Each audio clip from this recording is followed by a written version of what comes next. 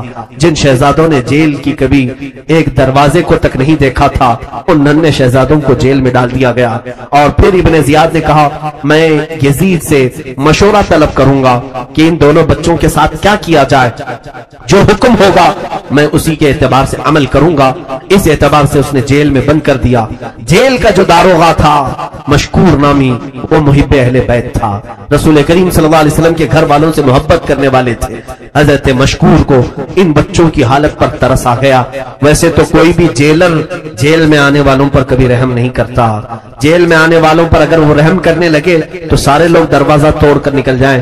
یہ جیلر عام جیلر کی طرح نہیں تھا، مشکور نامی یہ محب اہل بیت ان ننھے سے بچوں کو دیکھ کر کے رات کو رونے لگے اور سوچا کہ زندگی میں کوئی کمائی نیکی کی نہیں، آج ایک نیکی کا موقع ملا ہے، ان بچوں کو آزاد کر دیتا ہوں، چھوڑ دیتا ہوں، تاکہ قیامت کے دن بدلے میں مولا تعالیٰ مجھے جنت پر عطا کرے گا، اہل بیت کے ساتھ حسن سلوک کروں گا۔ اس نے دروازہ کھولا، دونوں بچوں کو رات کے وقت نکالا اور لا کر کے کہا، اپنی ایک انگوٹھی دی، کہا تم یہاں سے قادسیہ چلے جانا، قادسیہ وہاں سے قریب ہے، وہاں کے کوفہ وہ قادسیہ کے متولی یا وہاں کا جو گورنر ہے اس سے ملنا، وہ میرا بھائی ہے، اسے یہ انگوٹھی دکھانا، وہ پہچان لے گا اور پھر تمہیں وہ صحیح سلامت مدینے پہنچا دے گا۔ دونوں شہزادوں کو یہ اس مشکور نے آزاد کیا اور صبح ان دونوں شہزادوں کو ایک جگہ چھوڑ دیا اور کہا اس راستے پر چل پڑنا۔ ننھے شہزادے کہاں سفر تنہا کریں، آپ بھی اندازہ کریں، اگر ہمارے گھر کا کوئی 8 سال کا بچہ یا 7 سال کا بچہ اسے شہر کے باہر چھوڑ آؤ گے، کہاں جائے گا، وہ کون سا راستہ چلے گا؟ نہ وہ اس زمانے کا انٹرنیٹ، نہ اس زمانے کے کوئی جدید ترقیات اس آب و گیاہ میدان میں چھوڑ آئے۔ ان شہزادوں نے چلنا شروع کیا۔ خداوند ذوالجلال کی قدرت کے فیصلے کیا تھے یہ اللہ بہتر جانتا ہے۔ وہ شہزادے چلتے رہے، راستہ بھٹک گئے، راستہ ایسا بھٹکے کہ نہ وہ قادسیہ پہنچے نہ مدینے کے راستے پر آئے، سیدھے پھر کوفہ کے دروازے پر ہی آ گئے، گھومتے ہوئے کوفہ کے دروازے پر آئے۔ ادھر صبح ہوئی، ابن زیاد کو خبر ہوئی کہ مشکور نے جیل سے دونوں شہزادوں کو آزاد کر دیا۔ طلب کیا، پوچھا کہ تو نے کیا یہ دونوں شہزادوں کو آزاد کیا ہے؟ اس نے کہا ہاں۔ کہا ایسا کیوں کیا؟ کہا اس لیے کہ وہ خاندان رسول کے بچے تھے، انہوں نے تیرا کچھ بگاڑا نہیں ہے، میں نے یہ سوچا رسول کے شہزادے اگر جیل میں آ جائیں تو پھر امت کے آزاد رہنے کا مطلب کیا ہوتا ہے؟ پوری امت آزاد ہو، رسول کا گھر جیل میں ہو، یہ مجھے گوارا نہیں ہوا، میں نے آزاد کر دیا۔ کہا کیا تجھے میرا خوف نہیں تھا؟ مشکور نے کہا جس کے دل میں اللہ اس کے رسول کا خوف ہو وہ تجھ جیسے ظالموں کا خوف نہیں رکھتا۔ اس نے سامنے ہی اس طرح کہا تو ابن زیاد برہم ہو گیا اور کہا اب سن لے، تو تیرے ساتھ میں وہ سلوک کروں گا تیرے ساتھ کہ دنیا میں ایسی موت کسی کی نہیں ہوئی ہوگی۔ مشکور نے کہا البتہ تو جو چاہتا ہے وہ کر لیتا ہے ظلم و زیادتی کے ساتھ، لیکن میرا یقین یہ کہتا ہے تو گستاخ اہل بیت ہے، رسول اللہ کے گھر والوں کا خون تیرے ہاتھوں میں لگا ہے، تیری موت ایسی ہوگی کہ قیامت تک تیری موت کو بیان کیا جاتا رہے گا۔ مشکور نے جب یہ سخت جملے کہے تو ابن زیاد نے جلادوں کو بلا کر مشکور کو گرفتار کروایا، حتیٰ کہ ان کے ہاتھ ہڈیوں سے الگ کیے گئے، دونوں ہاتھوں کو ہڈیوں سے توڑ کر کے الگ کیے گئے اور ان کے گھٹنے پھوڑے جانے لگے۔ مشکور ہر سزا پر الہ العالمین الہ العالمین